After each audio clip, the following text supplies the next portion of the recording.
Hello and welcome to the Patches In podcast. My name is Dom, and this week I've got a few guests. Hamish and Hugh, I kind of couldn't make it. Well, Hugh's probably sleeping. Hamish is unfortunately working in the morning, so can't do it without them. So I got the first best Stuart to replace Hugh. You love him. He's always interrupting streams and podcasts with his crazy opinions. It's Jason. Hi guys. Yep, this is definitely the Patched In podcast today, man. And got a very special guest, first time appearance on the podcast, does the artwork for the Patches In Twitch, Facebook, Twitter, Instagram, creator of Patchlands, intelligent, funny, smart, beautiful. Oh, is Ross back on the podcast? No. The light of my eye. You can follow her at Anji Graphique on Instagram. Is Anji? Link below. Link below. Hi. How you doing, Anji? I'm good. How are you? I'm okay. I'm good. It would have been so funny if you went at Top Dog Page. Follow the dog. That's pretty much turned into my own Instagram because a lot of the photos are mine, which I'm not mad about. You know, she photographs beautifully. Oh, Paige is brilliant. This is your wee doggy. She's lovely. She's like the fourth member of Patches In. She just shows up and streams sometime, farts and walks away. You know. She's she's the second most consistent member of Patches In because she's here as much as you are, which is every single week. Oh, escaping. I think it's the Patched Us In / roast cast. Yeah, it is definitely everyone's getting roasted tonight because I heard Huey done it to me a few podcasts ago, and I feel like he now needs to be slaughtered. He made a weird comment the last one. Yeah. When you were talking about the time that we went to River Hill. Yes. And he was interested in what everyone ordered. The famous River Hill that we're trying to get sponsorship for. Like the one through in Helensburgh that do fantastic meals, and we desperately at reasonable prices. At reasonable prices. A really nice interior. And he was like, "Oh yeah, what did you have?" And you were like, "I had the full Scottish." What did Angie have? And eggs Benedict. Oh, she would, wouldn't she? I'm like, what does that mean? Just for the south side, mate. That's all we have. That's all we have is eggs Benedict. We used to hunt them in the fields. At the I couldn't be more south side if I tried. I shop in charity shops. I'm a graphic designer on the side of my barista day job. Like, Fully drinks pints of hollandaise sauce. Yes. Damn. If it's not craft, I don't touch it. Is that a bucket? A 40-year-old bucket? If it's not served by a guy wearing plaid clothing, that's it. Or plaid. Is it plaid or plaid? Plaid. But if it's like the Plaid Brigade, then it's plaid. This is not a banana chocolate IPA brewed in somebody's back garden, 4 cans. I want to know the name of the brewer, excuse me. I'll gladly part way with £9.50, please. The can is 175 millilitres. Yes, I'll do. Fantastic, thank you. Another. Is it tepid? No. Well, it's not craft enough. It's not craft. Sponsored by Valhalla Goat in Glasgow. Craft it your way. Meh. So how have we been doing this week, guys? For the last couple of weeks, we should be saying, because we didn't do a podcast last week, and we kind of stopped streaming for a wee bit, just to have a wee bit of a break. I think after the Undertale fight for myself especially, I was like, fuck streaming for a wee bit, just take some time away from, hearing Megalovania for about the 80th time. Still a banger though. It's still a banger, right? Isn't it? I'm one of the silent joke writers for the Instagram page when you post, because I was like, there you go, PTSD, post traumatic SANS disorder. That's true. She did say that. So. But yeah, but we're on to new games and hopefully more games soon. We're not. Oh, you guys are. The game of life. We're on the game of life. Ashley in Battlefield 2 with Hugh. That was quite fun. That was a lot of fun. That was so much fun. I actually really enjoyed going through nostalgic games. And I think we should definitely do more. I think that would be right up Hugh's alley, playing more. Yeah. Do you know what made it really nostalgic for me? Watching it was like watching two siblings fight while playing it. That made it super nostalgic. Oh yeah, yeah, it was funny. Like when you were just having that conversation with the guy that was from India, and there was just that cracked me up the most. It was just like when he said, like, you can get away with anything in India, and Hugh just was like, anything, really? Jason, as quick as he could be, can you eat cows? And then cut to Hugh just slowly turning around to you and you just giggling. It might ruin this tale. I actually know who that was. Oh, did you know? Oh, it was Jacob. Oh, was that Jacob? It was Jacob, and he was just trolling us, having a laugh, and then you banned him. Yes, we did ban him because he said some other stuff, and I was like, whoa, we can't have that been seen. Oh dear. I don't think he's ever been on Twitch, really. Right. Okay, good Thought guy. it was a chat room. He was just ripping us. Okay, good guy, Jacob. That was funny. Because I was like, is he really from India? Fuck the Gungans, Batman. Fuck those Gungans. We'll move them out of their settlement. Jason, don't start this again. Again. So, man, what have you been up to this week, Jason? Watching Hunters of Bad Batch, to be honest. Yeah? Star Wars Bad Batch. I am really into it. I watched the end of the Clone Wars series, the final season, and I get really upset. Yeah, because like me and Angie were making some. We were having a crafternoon. Yeah, It was a rainy day activity. Yeah, Jason was in the living room just lying, crying. Hungover watching the Clone Wars, and I get so upset. There was the bit where you just all heard, "I'm so sad." I'm like, jeez. We were just like, is he okay? Should we check on when him? Ahsoka was in that Venator class Star Destroyer and Order 66 happened, it was the saddest moment. I've seen Order 66 and like so many different games, TV shows and movies, but like at the end of that, Clone Wars TV show was probably one of the most upset times I've ever had. Then I watched Bad Batch. Bad Batch is just awesome, except for that there's like a wee girl in it named Omega, and she's also like a clone that joins them. And it's just like, she's really annoying because it's just like token kid to cause shenanigans type in the show. Yeah. But I hope she develops into a good character. But Bad Batch is actually really good. It shows Order 66 again, well, from another side. The good side. Is Omega like Scrappy Doo? Oh, aye, it's kind of weird. Omega is like brought in. Is that she was on the planet of Camino? Let's go into Star Wars low here, guys. Oh, here we go. She was on the planet of Camino after Order 66. The Bad Batch come back. She's chilling there with the Prime Minister of Camino, and then she decides she likes them, and then decides she's away with them. She basically leaves Camino with them, Yeah. and becomes one of the Bad Batch. She hitches a ride. She hitches a ride with them, and then The bad guys. then shenanigans ensue on different planets. It's actually a really good show though. Like I'm really enjoying it. But it's basically just like, because it starts and it's like Star Wars, Clone Wars, and then it just like burns away and it's like Bad Batch, and then you're like, Is it kind of like what Guardians did to the Marvel, like in Aye. MCU a wee bit, like your alternative Yeah. Remix. bunch of renegades? Yeah. yeah, I think that is. I just don't know how they're going to play into it though, because obviously we have Star Wars Rebels, which is just before like A New Hope and stuff, which Yeah. is just before Rogue One. Yeah. The Battle of Scarif, you have Rebels, which is the Rebel cells, and then it's now Bad Batch, is set just before Rebels, and then before that is Star Wars Clone Wars. Like, there's literally, they're running out of content they can do with the prequels. Yeah. But I think the Clone Wars is probably one of the best Star Wars series ever, because it envisioned what George Lucas really wanted out of the prequels. Yeah. Because like, how unlikable a character was Anakin Skywalker in The movies, The movies, it's just purely, I hate sand. It's coursing, gets everywhere. Coursing gets everywhere. Bad me. Yeah. Right, and then in the actual Clone Wars TV series, he's like the best character ever. He's like this amazing, really good to his friends. Has dark side. He has the apprentice Ahsoka.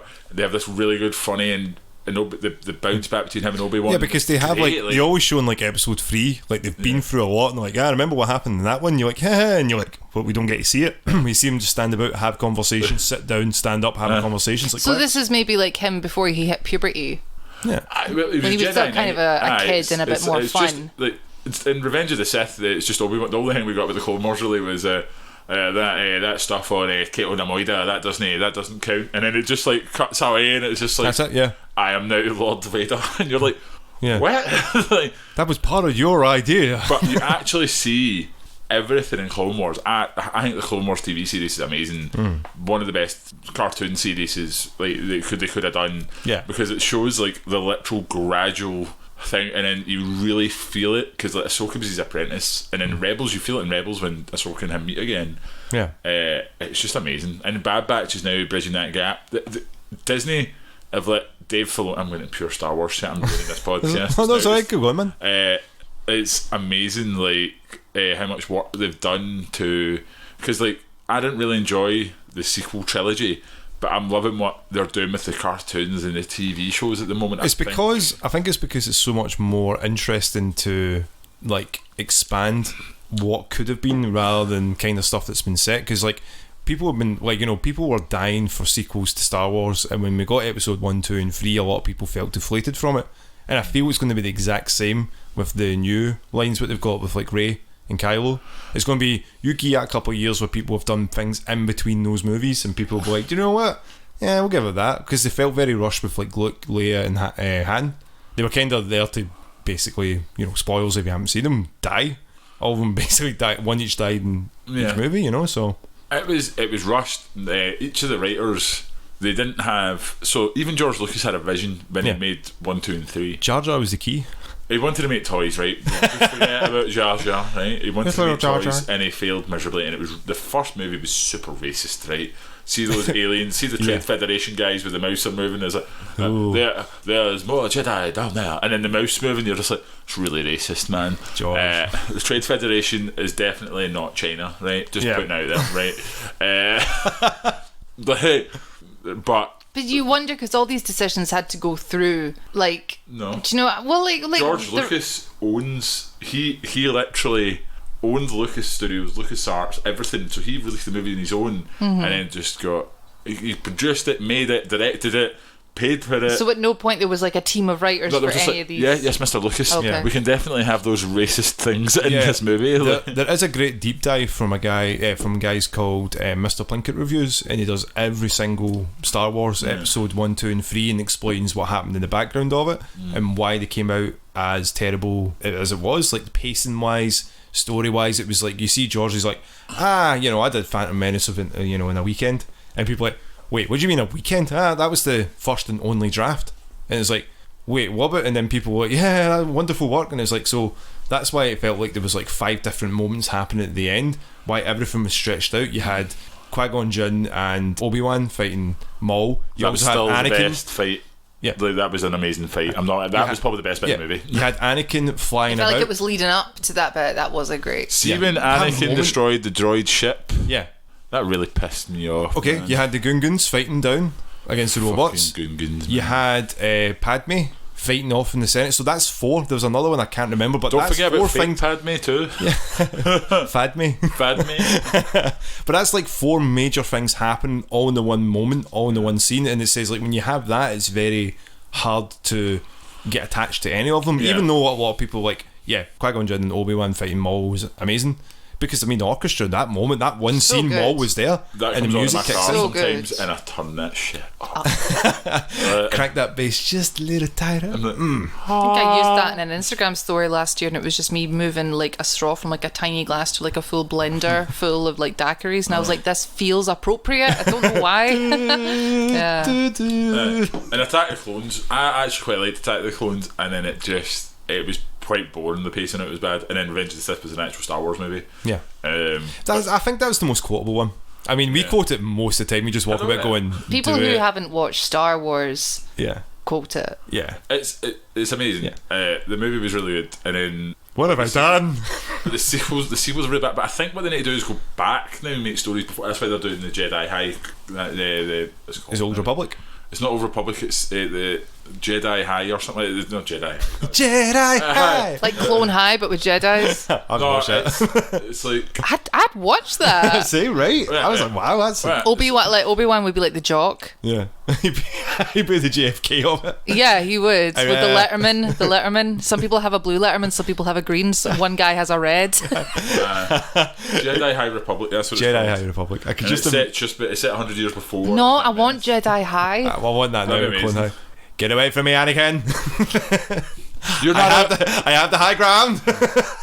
I know you're 10 years old, but you cannot love or like any other lassie ever. You must be a monk. And then you just see Anakin just wander by with Padme, and you're just like, well, this guy. And then Obi-Wan's got a message on fucking Mandalore, and they're just like, forget about them. They're masters. Masters can do it. Masters can fuck, Jason. You know, they told you that. Masters get down and dirty. Imagine Yoda getting down and dirty. He's like, kiss me, you will.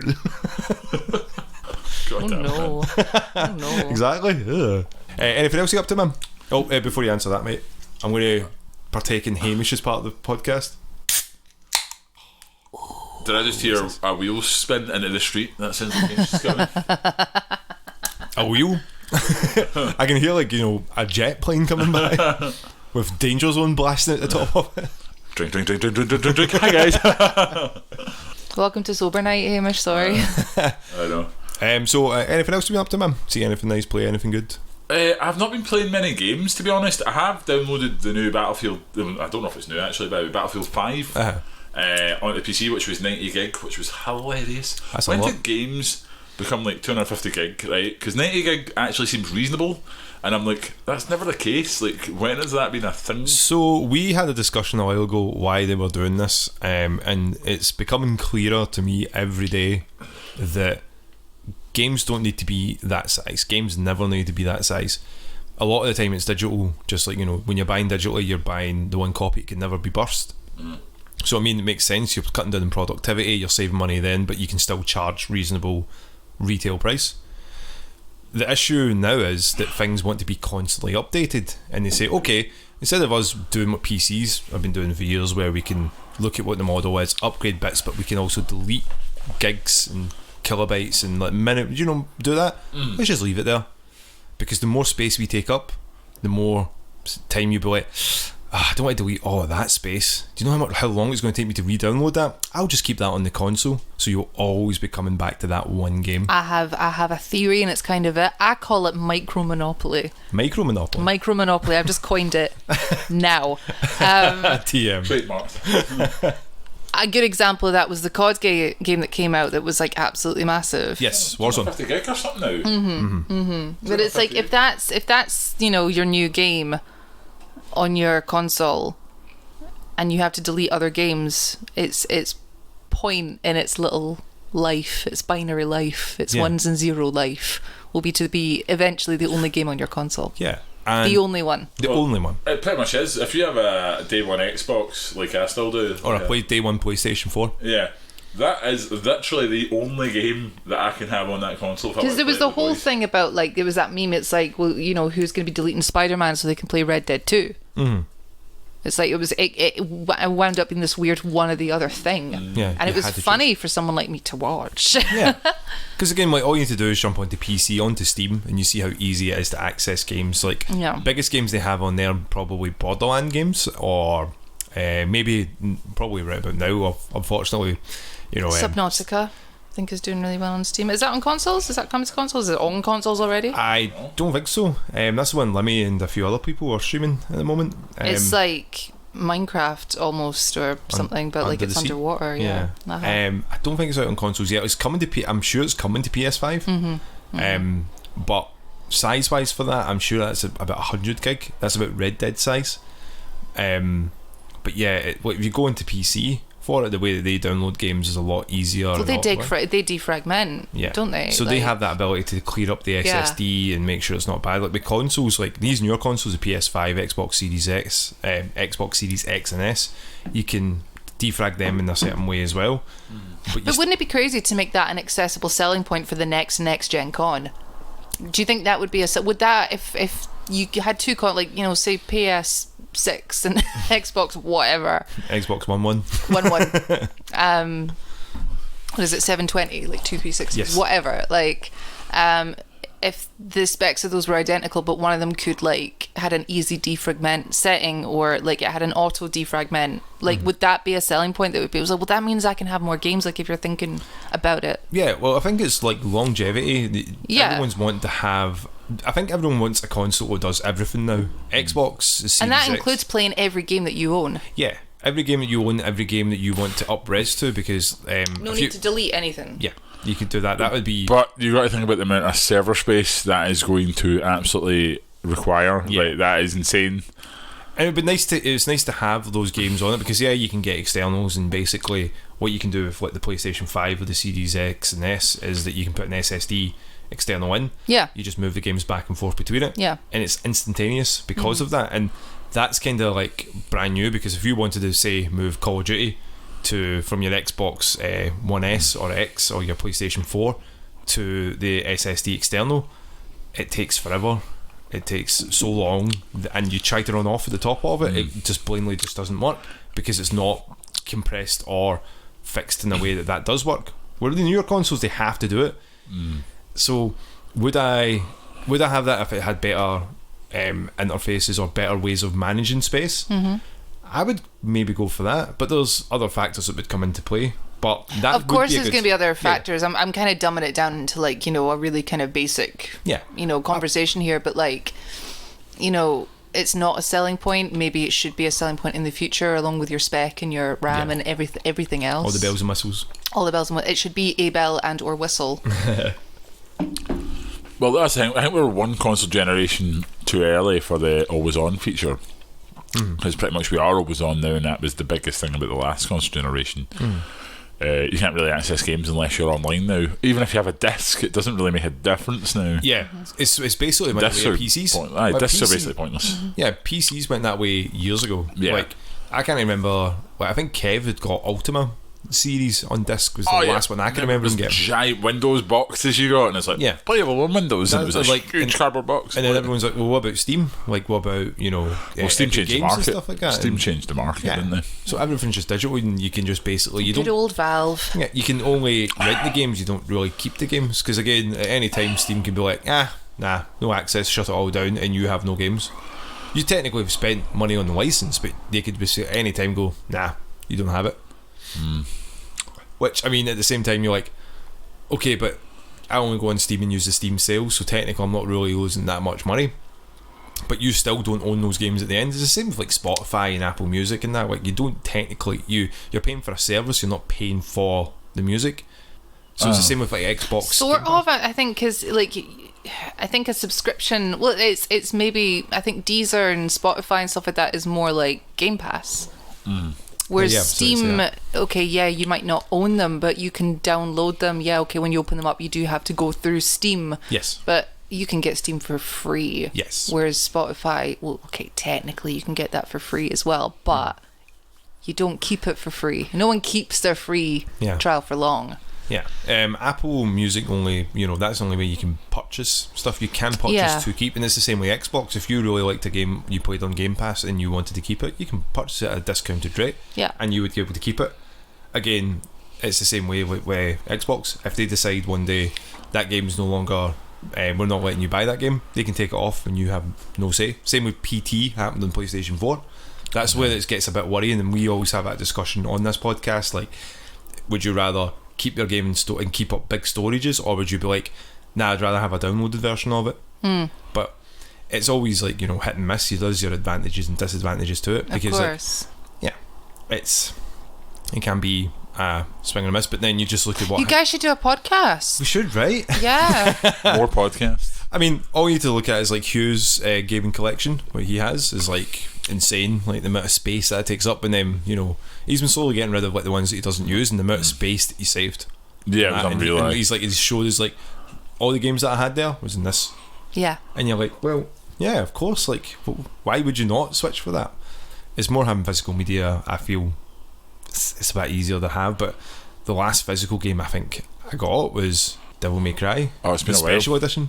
But I think a game like that, there's something quite special about having a physical copy of something, and I guess a lot of people wouldn't maybe be that emotionally inclined to be that way, but someone like me is. Like, I think I've showed you my DVD collection. Like, it's all in like a pocket wallet.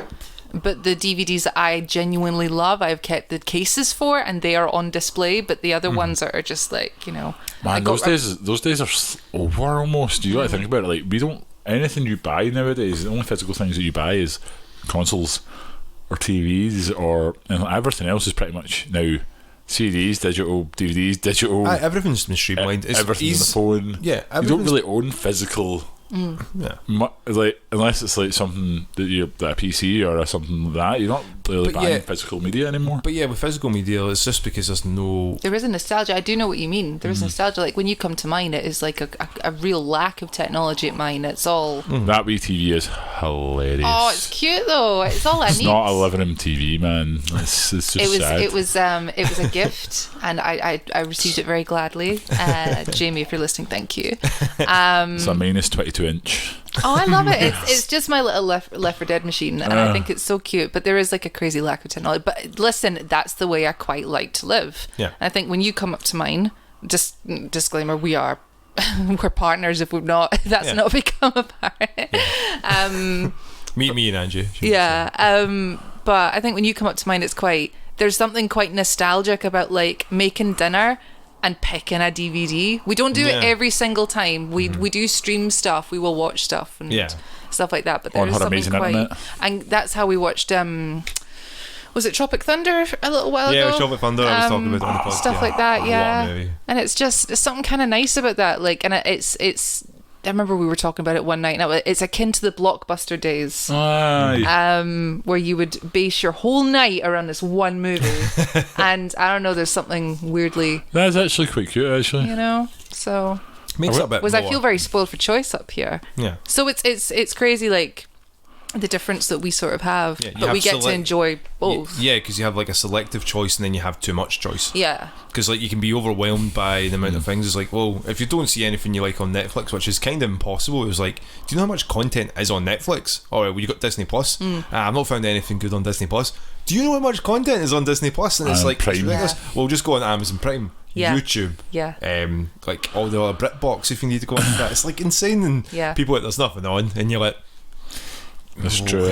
Show of hands, who here has terrestrial TV? Exactly, no one. No one. No. I don't think I've ever watched terrestrial TV since I've It's moved. been years. And like, you know, if I'm at my folks' house or something, I've streamed it. I've streamed it to watch football. They're coming for you now, tele license boys.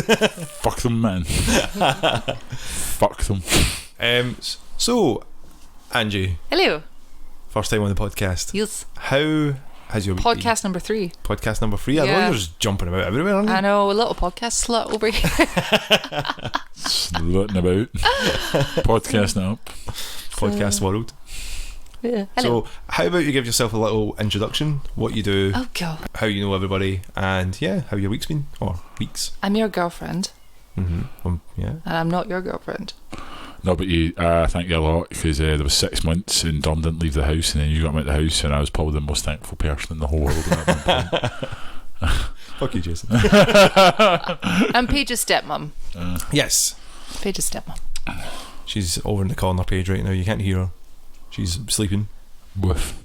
She's a wee hot dog.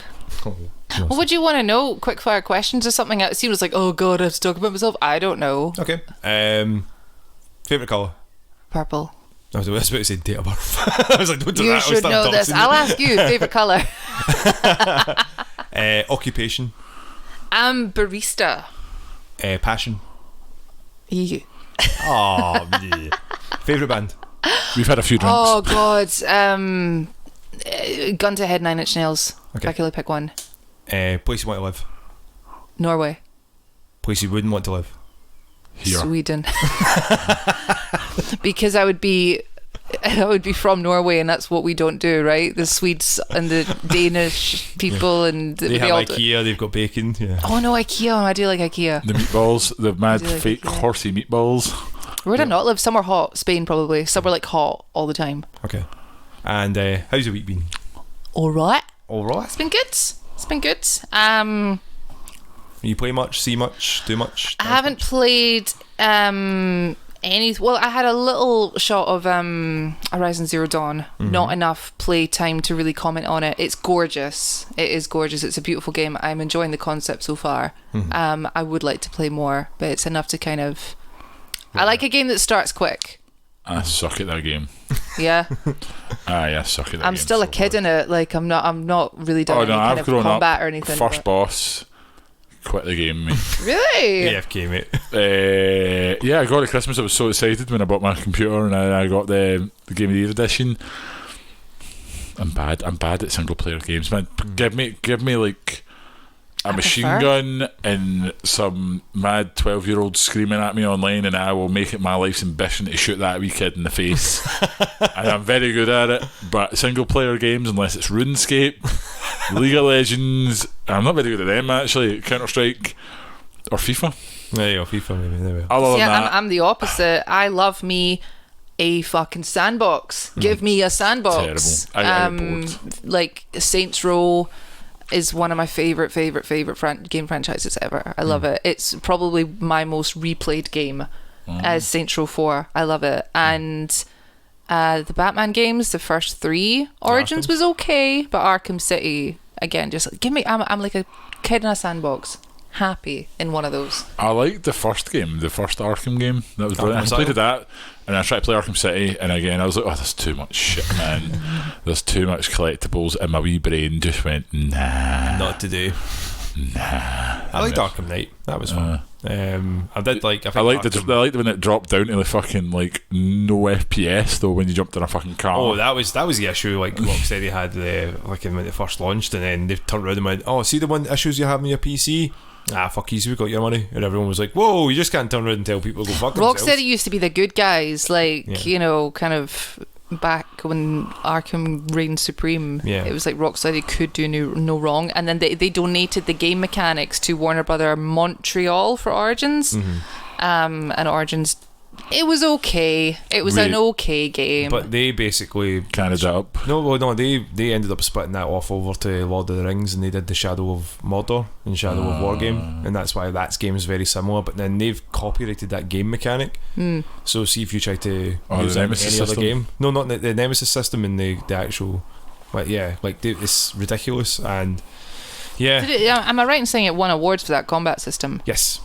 It was very like easy to use, not hard to master, but it was still. It was a combat system that I kind of looked forward to every time there was a group of thugs or hooligans in a game. You're like, oh god, it's another. Oh, can I be arsed? But in Batman, I was actively looking forward to punching every thug in the face, every single one.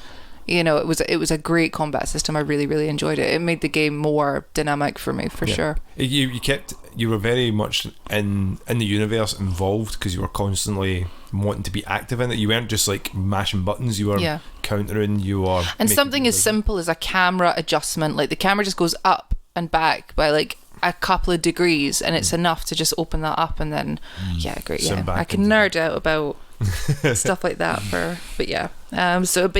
Horizon Zero I've played a little bit. TV wise, I am an active listener on the podcast, and I did dip my toe into Invincible. I have finished Invincible. I think it was sold to me, and I think I did want to like it because it was spoken really highly of, but it didn't blow me away. It didn't blow me away. It was fine. I know, Jason, you've not finished it yet, so I will try and remain spoiler free. The first episode was really good, and then after that I'm like, but I just want to get to the end to see more mutilation. The gore shocked me. I was very surprised at the gore, which doesn't happen until is it an after credit scene where Omni-Man just like it's an after credit scene, beats the shit into the GG's, Guardians of the Globes. Yeah, basically like Goblin Seller episode 1. Shock. Nice for a couple of episodes. Shock. Yeah. So I weirdly enjoyed that because it was like an R-rated version of DC Batman Animated Adventures. It was animated in a very similar way. Animation's fine.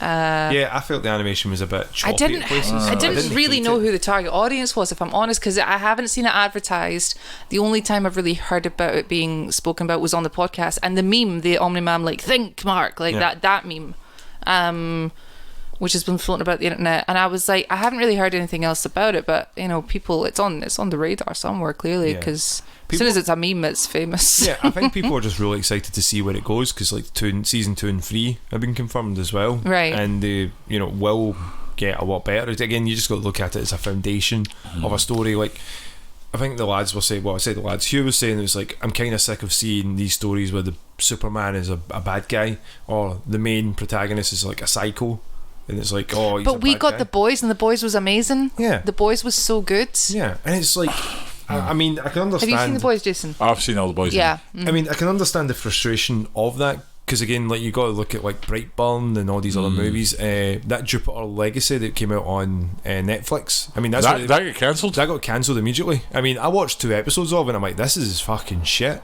I mean, we kind of we all watched WandaVision when it first came out. Episode 1, we all sort of looked at each other and went, it was very divided. Oh yeah, we should have kept going with that though. I feel it. By episode two, that's when it kind of went. Okay, that took a little while for me. Yeah, episode 3 and 4, I was like, okay, now something's happening. It makes sense, but like again, I think it's just like that wasn't that show's fault. Where Jupiter Legacy just felt like it was people just couldn't be arsed acting, doing, I don't know, cheesy, lame things. I think it feels. Do you know what the thing is? It feels like a Netflix show. And when something like that happens, like Death Note, that felt like a Netflix movie. Oh yeah, 100%. It felt like it was just cheaped out on, basically. Yeah, it was like you have all the potential in the world to do whatever. You have Netflix money. That's like, fuck you money. You have that money. You can basically bring in whoever, and you can get the best equipment, best CG. Adam Sandler. You could get Perfect example. Perfect example. 400 million that way made out of Netflix. How? You just put on a funny voice and makes millions, see? I've not seen any of these movies for about 10 years. And the Grown Ups 2 was the last movie I've seen, and Grown Ups 2 was dog shit. Right? How is Netflix like. Because like, I don't know if it just gets enough views to keep going, fuck them. I think Adam Sandler must give like amazing blowjobs. Yeah, must do. Gives you the Happy Gilmore. gives you the He gives you a Happy Gilmore. Yeah, gives you a gives you a Mr. Deeds. Gives you a Waterboy. Calls you Big Daddy. He is the wedding singer.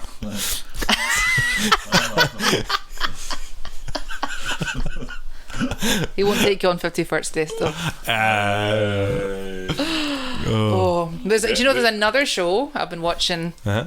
I'm undecided on it. But it's one that did get advertised on Amazon Prime. It's Panic.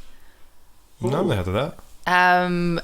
It appealed to me. I like the concept of it. Like the trailer's really, really quick, and I was like, okay, no, I'm into this. I don't know if you know this, but I'm a huge Saw fan. Love the Saw franchise, and I thought this was going to be a little bit of a way to like get a bit of a Saw fix. So, do you know the concept? Do you know anything about it? No, nothing. Okay, so it's basically it's like high school kids when they graduate, they can enter themselves to compete in a game that all the kids do basically out of boredom over summer in a hick town in Texas, and they go through a series of challenges that all the kids kind of make up. There's judges in it. There's like different roles that kids can play, but they need to like, carry their roles with pride. Like the collector is basically the one, like the kids pay £1 a day in school, and then whoever wins Panic, which is the name of the game, gets to keep the pot.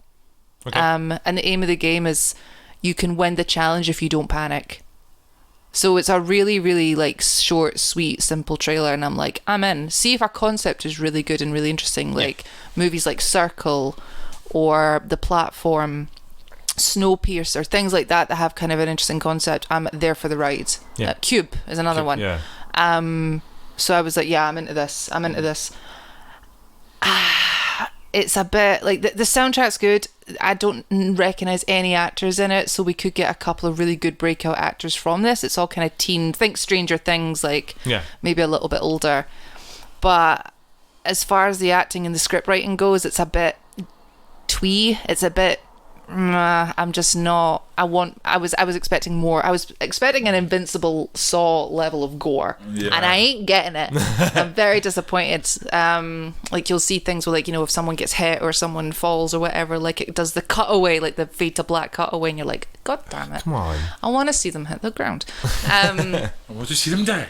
And like, I think my biggest qualm with Panic is like there's a lot of really, really inconsistent and messy camera cuts. So, perfect example, there's a scene, I think it's like episode 2 or 3. I've not finished it, I'm only halfway through the season, but there's they're all like out at an abandoned like farm or something, and there's maybe like 100 kids. There's 23 kids competing in this game, but people can come and spectate, and they're pulling names out of a hat for them to do a task. It's like a walk the plank task, and the girl who's pulling the names out the hat is going, oh, can I get a drum roll? So everyone starts like doing this, like banging their hands on their thighs and stuff like that, on their knees, and like clapping and stuff. And you're hearing this, and then it just cuts to like a gang of interesting characters of interest, maybe like 15 of them, and you can hear the sound effect, and they're all just sitting drinking beers, like not participating. So it's enough to kind of pull me out of frame a little bit, and I'm like, oh, it's, so it's not incredibly immersive.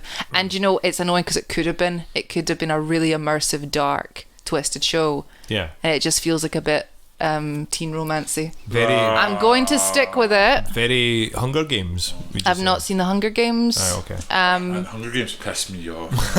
It feels like, see, when you described it, I'm like, that kind of sounds like the Hunger Games to me, but, well, again, First like the Hunger concept. Yeah. First one was good. Second one was okay. Third one got shit. Fourth one, there was a war, but you never got to see any of the war. It was basically just Cat running about cucking two guys, and then and then like there was a bombing, and then they go into the city and kill the guy, and you're just like, Spoilers, Jason. it was dog shit. Like they ran out of money, and everyone lost interest, Yeah. and it was just Katniss, fucking Katniss. But that was a rip-off of Battle Royale. It was so bad. It Done. was.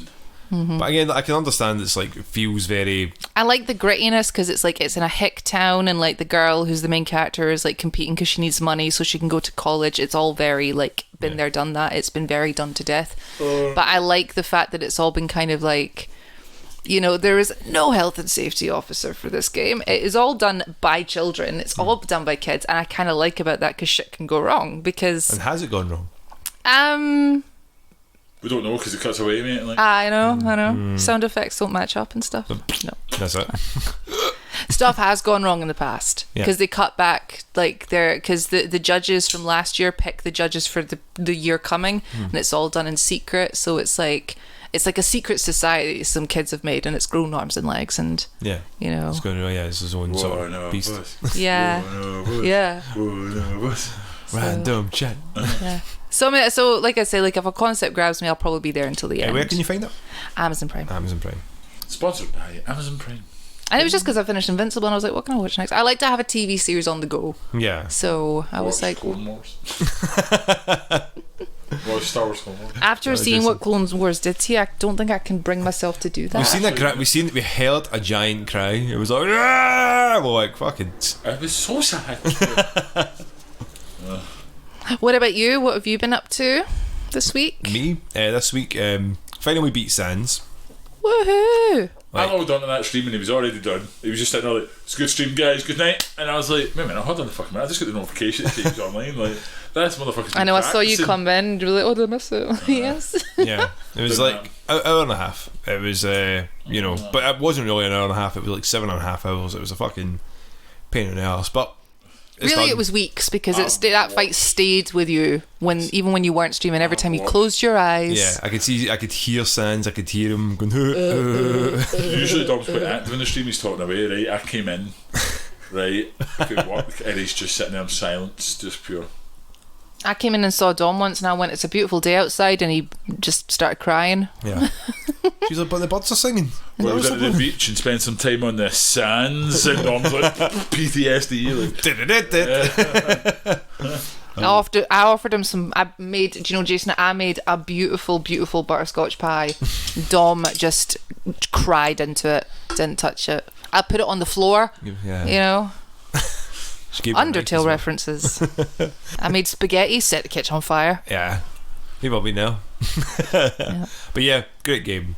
Sad It was that it's wonderful to watch you play that. done. Oh, it was. I'm sad that it's done, like completely, because like I do love that game. Yeah. I do love the story and the bits that, you know, people have sort of, again, talking about like arms and legs of things like that. Game has like spawned so much content, like mini verses and universes and animations and other games, and it's wild. Like your head, you just can't focus on any of it. I was showing you, Angie, some of the animations people were doing. And like, it's like You showed me unreal. one. It was good. Can I show you ones that were dancing about? the spin off like The hot Kingdom dog one? Hearts. No, I need to show you the hot dog one. Well, that many spin offs like Kingdom Hearts, mate. Well, see, the thing is, it's all from the one game. Toby Fox has only done Undertale, so like he's got like his Deltarune game that came out. A demo chapter came out 3 years ago, and he's went, "Yep, chapter 2 might be coming along. I don't know, fuck it."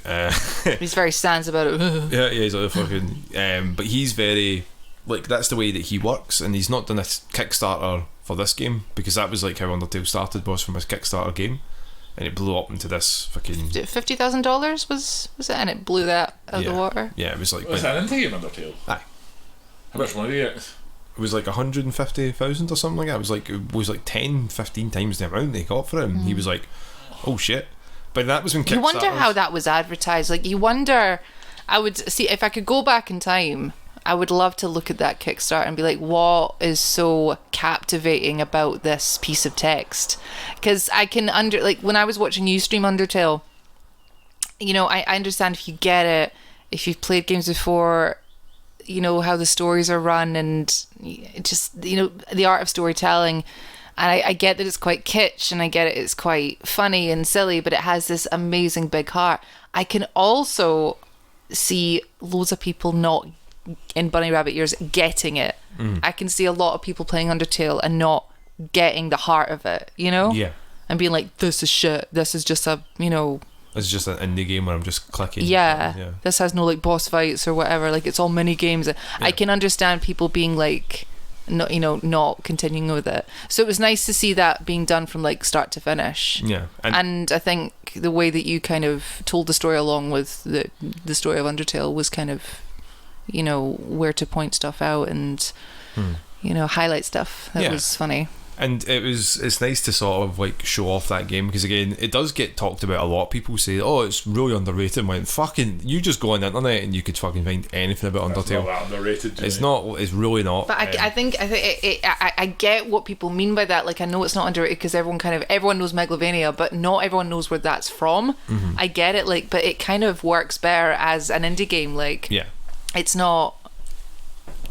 I understand what people mean when they say it's underrated, because I would sort of agree with that to some extent.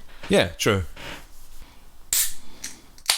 I started Resident Evil Village on twitch.tv/patchesandgaming. Doing that just every Monday now, so I've taken a wee bit of a back seat for the other boys. Have you seen big sexy lady vampire woman? Oh, the Lady D. Lady D. I want her to step on my throat. I want her to give her my Lady D. Don't look at me like that when you say that. I'm pretty much the only one here that could handle that chick. I don't think you could, Jason. I think I'd take her, man. Helen. I'll show her my village. Bayface together be the size of fucking village. Fucking yeah, village. That game is beautiful. Great. Like, I said before, I played about an hour of it beforehand. I was like, do you know what? I'm just going to stop and then stream it. And right at the part where I stopped it, I was like, thank fuck I did, because that game just kicks you right away into the start. I was like, oh, okay. What the fuck is Chris doing? And yeah, I'll probably have it done in a couple of streams. It won't take that long. Like, it's a type of Resi games aren't like notoriously hard. They're just like a lot of story, a lot of cutscenes. Very much like a Square Enix game. Yeah. It's just all cutscenes. You're sitting through people talking about some shit, and you're like, fucking hurry up, speedrun this in like 15 minutes if you give me enough time. But yeah, like that's been a great game to play. But once I finish that, I'll have other games to hopefully just stream and play. Otherwise, game wise, not really been playing anything else. I've been watching some stuff though. So over the last couple of weeks, me and Anji, we've been watching some movies. I busted my DVDs out. And we watched some what was it? We watched Idiocracy. We watched Idiocracy. Yep, that's Mike Judge, who does Beavis and Butthead, King of the Hill. Have you seen it, Jason? No, I've never seen that. It's amazing. It's dubbed the movie that's slowly turning into a documentary. Really? Again, another movie with a great concept. Yeah. Alright. So concept is a very average guy who is in the army. He just has an average desk job, basically looking after the weapons in the army. Gets frozen for a year, and he's expendable. He's like, it's a cryogenic experiment the army are doing, and they've picked him because he's so average, and he has no family, he has no kids, he will not be missed. Yeah. So if anything goes wrong, it's, he won't be missed. Brush that away. And so him and this other person he just sort of brought in, who was a prostitute. Who one of the, I think it was the scientist, wasn't he? Led head army guy. Yeah, he had to go undercover sort of to like hang out with pimps, and they get frozen, and they ended up getting, the department gets busted for, I don't know, prostitution and stuff like that. Oh, Prostitution ring. So the whole experiment, since it was top secret, gets buried. Right. And they jump in how many years into the future? It's the year 2550, I believe. Yeah, it's something ridiculous like that. And what has happened to humanity is that humanity's got so stupid. There's a cool bit that they do at the start, and I like the way that they've done it, because I think the narrator for that movie is really, really good. He's got a lovely, like, guttural, like, velvety voice. Yeah. But he says jokes really deadpan, which is really funny. But they do a kind of documentary between two couples, Right. and one couple is quite well to do. They're educated. They're so educated, in fact, that they want to focus on their career, so they hold off having kids, and they hold off and they hold off and they hold off until they can't have kids. I think he dies, like the husband dies, and it's like these smart people are not having children, and then it cuts to like a trailer park hick town, where this one guy is like shagging everybody, and he's got billions of kids, and they're all idiots. That's the point of the movie. They're all idiots. So it's like stupid people are having sex more and reproducing more, whereas smart people are not reproducing because they're focusing on careers. They're focusing on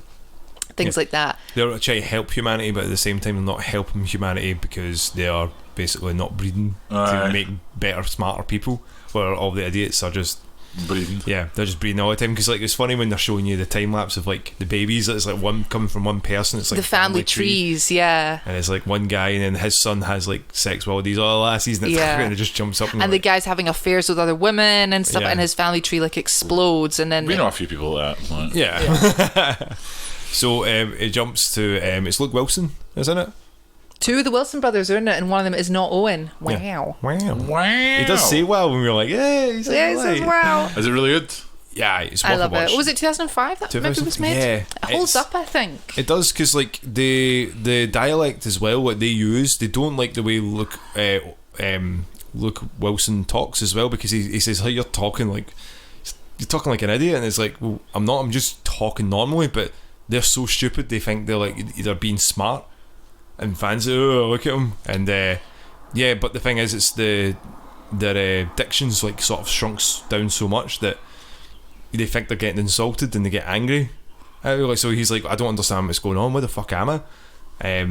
Terry Crews is in it. He's amazing. He plays the president. And he plays he got to be the president because he's like the best wrestler in America. Oh, wait a minute.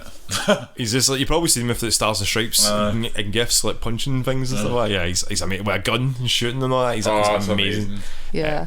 But it's my favorite line in that entire movie. I've seen that movie so much, I can like quote it word for word. I absolutely love it. 2005. Yeah, I think so. Around that time, it didn't. Well, it didn't like win any Oscars, did it? No, I think it was like because it was Mike Judd, who again, as I said, on King of the Hill and stuff. I think that was King of the Hill was ending, so he was like, I'm going to try to do like movies, and I do feel bad for him because it's a really fun movie. It's really great. Well I think it will become like a bit of a cult classic, a bit like something like Garden State, or it's not hugely well known, but there you go. It's like, with these great movies that just kind of slip through the gaps for a lot of people. It's not exactly Shawshank, but there's a bit where Luke Wilson's character gets arrested, and he manages to evade jail by just telling one of the cops that I'm supposed to be getting out today, and they go, dumbass, you're in the wrong line, and he's like, oh, sorry, and he escapes from jail. I need to see this movie. There's honestly, Jason, there's so many great bits like that, like the police chase where like they're chasing him and Fredo, and Fredo earned his law degree from Costco. It's like Costco is like a country in itself. Costco is a country. It's brilliant. They go over to the top of it and you see Costco is just like as far as you can see. And there's a room just full of like the red sofas and stuff like that. But they take Luke Wilson's character into like the bureau to do like an aptitude test, like an IQ test, and that's how they discover that he's the smartest man in history. But he's just a guy from like the year 2005. But humanity's declined that much that he's actually like the smartest guy. So shenanigans. But one of the questions in the aptitude test is my favorite line. It's if you have one bucket that contains 2 litres of water and another bucket that contains 5 litres of water, how many buckets do you have? And he's like, Two. Two. And they were like, And then yes, there you was got every question right. And then there was a guy that was trying to put a circle into a triangle, and then he Like the turned round. blocks. Yeah, and he sort of turned round to hide what he was doing, and you're like, Jesus. It's a beautiful movie. Yes. I had to watch it. Honestly, man, it's like we got to watch it on Netflix, was it? Is it on Or- Netflix still? No, sorry, it was on Disney. It was on Disney Plus. Disney Is it Plus on on Disney Stars. Plus? Yeah, it's on Oh, Stars. me and Helen need to watch that then. That seems quite fun. Yeah, honestly, Have it's a lot of couple of beers and watch it. Yeah, it's we it's should, we wicked. Speaking of Disney Plus, we ended up watching another movie, Angie's Choice. One of your Sort of my choice. Yeah. Is that the name of the movie? Angie's Choice? Angie's choice. No, that's what is it? Sophie's choice. Sophie's Choice. That's a way different movie. That's a very Ugh, good who movie. doesn't know what I'm talking about? Well, it was one that I. Weirdly enough, it was Valentine's Day. There was like two movies that we could have watched on Valentine's Day, and this was the one that was put on the back burner. And we kind of came back to it. I think there was a bit of. I'm not going to speak on your behalf, but I don't know. You seemed a bit curious Yeah, because again, like about it. it's more like it's Jason. It's not your type of movie. Yeah, Jason, you know me long enough. Like, how much of a fashion person am I? Like, when do you ever Says the see? guy in the crusty t-shirt. Come Aye, on. crusty the crowd. Aye, we don't. I Crusty the don't think we crowd. ever bother about fashion ever. Yeah, and mostly you see me as it's jeans. Black t-shirt with some description of some funkiness on it. Paige is dreaming. Oh, Paige is doing little puppy barks. Get her a mic.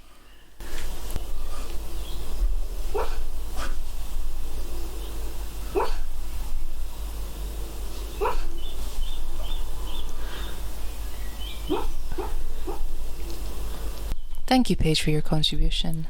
Yeah, that was a very rough review of Cruella. I just feel like Cruella I heard it was like really good for the first 3 quarters and it just gets shit. Really? It's funny because that wasn't the movie we watched, but Yeah, really? Like, I thought you just went talking No. about Cruella. No, I'm just saying, like, thank you for your review on Cruella. Oh, as a dog. As a no. So, yeah, so, like, I'm not much of a fashion guy. I really just don't, I don't have any idea of what clothes, what brands and stuff like the most, even when we went shopping like a couple of weeks ago into Glasgow, it was like we went into H&M and Yeah. you're like, oh, go upstairs to the guys section. I'm like, there's a guys section in here? Fucking what? This guy's close either, baby. Just Yeah. point out. Yeah, so again, like, I was like, what the fuck? I was like, the last time that I don't do most clothes shopping in stores now. Mine's is mostly online, and it's like jeans and some band t-shirts. But now I was like, oh, we'll go up for a little sort of Oh, you get got some- kitted out. yeah, get some shit. But that's the shots. thing, So you- is that when he came back with all the bags of clothes? Yeah. You Oh, liked yeah. everything you bought. It was good, yeah, but I liked everything about it. I didn't buy something and go, oh, fuck, I didn't like that.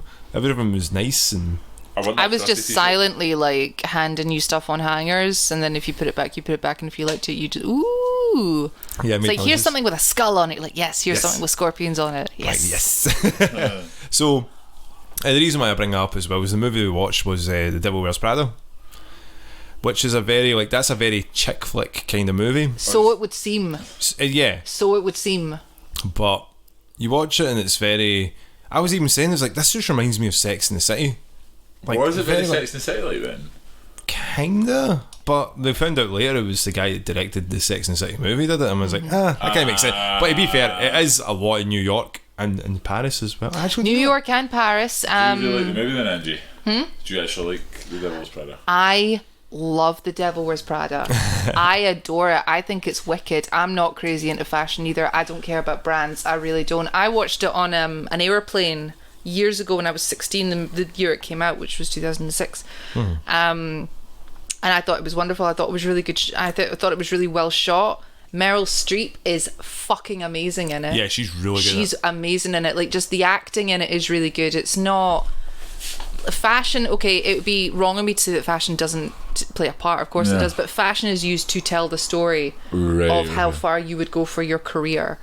Yeah, And we ended up actually, I noticed we paused the movie quite a lot to talk about what would you do, and I thought it was a really evoking movie. It did evoke some conversation about, like, what would you have done in Andy's situation, and would you have done this. Emily Blunt's in it, and she's really good as well. She's she's a dick. yeah. She's a dick in it, but she's great. She plays a really, really good character. So you really enjoyed it then, Dom? Yeah, I thought it was pretty good. Like, soundtrack wise as well was like, The soundtrack was good, yeah.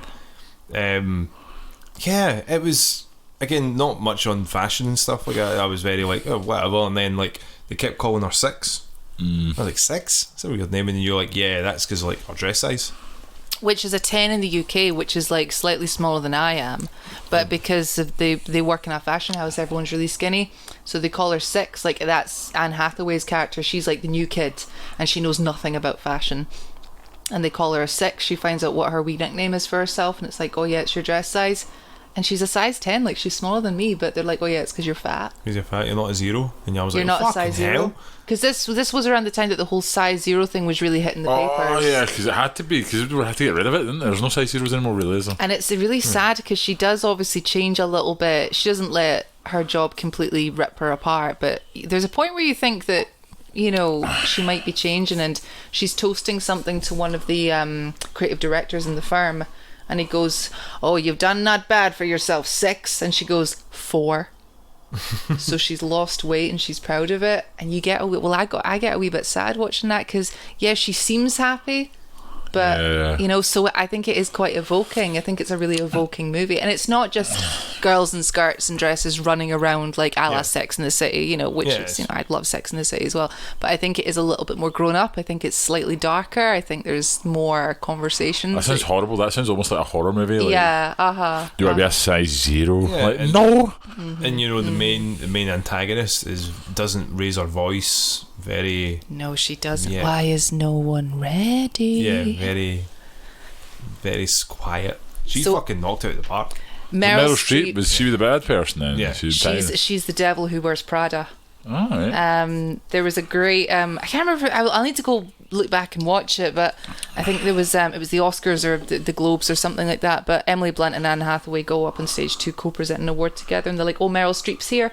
And Meryl Streep is obviously, she played the boss in the movie, and Meryl Streep's sitting there and she's waving, she's smiling, and then all of a sudden her face just drops and she goes into like Miranda Priestley mode, and then the girls are like on stage going, don't look at her, and it's just, they kind of do this bit together from the movie. It's really funny, it's really good. But yeah, it was a very, like, you know, coming from experience of not watching any sort of movies like that, it was like, is that really what it's like? It's that kind of volatile environment that you'd have in fashion, and it's like, yeah, people want to be the best. Probably not just in fashion. That's one thing we were saying. It's like there's probably loads of other avenues and careers and that have kind of share. We would not get jobs in fashion, Dom. Oh fuck! Do you see what the fuck I wear?